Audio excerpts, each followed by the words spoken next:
Welcome back. I want to talk to you quickly about something called matrix.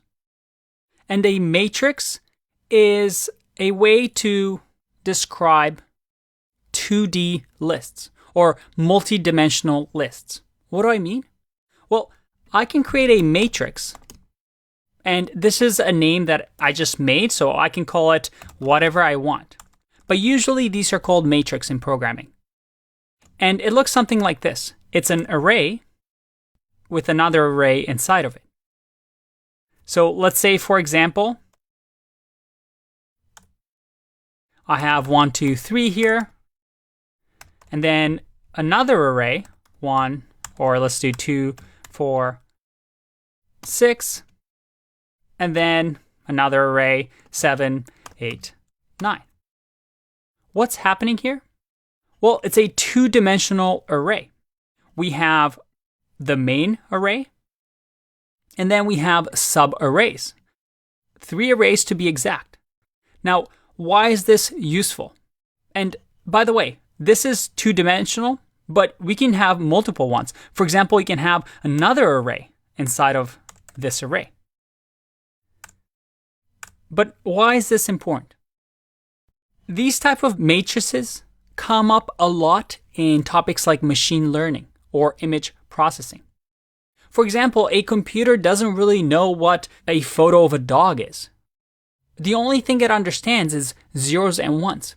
So a lot of photos, for example, let's say we had a very simple photograph of a giant X, maybe this letter X. Well, a computer can understand an image based on pixels on the screen. So maybe we can have 0, 1, 0, 1, 0, 0, or sorry, 1 here, 0 here, and then 1. And right now, a computer can look at this. And if this represented, let's say, a tiny little pixel here, or maybe a pixel here on my screen, the computer is going to say, oh, there's a 1 here, so that means I should make this green in this corner, then dark here, then green, then dark, green, dark, green, dark, green. And a computer is able to draw, let's say, an X. And this is a simple example. And using matrices, we can do a lot of these heavy calculations. And that's how computers work underneath the hood when, let's say, for example, it's trying to display something. But the reason I wanted to talk about this here is when you want to access a multi-dimensional list, well, you would do something like this.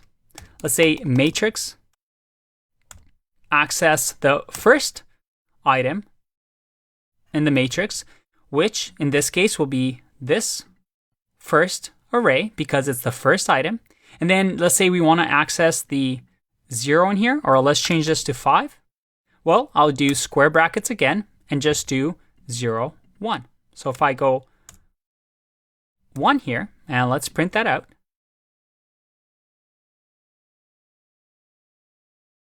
And I click run,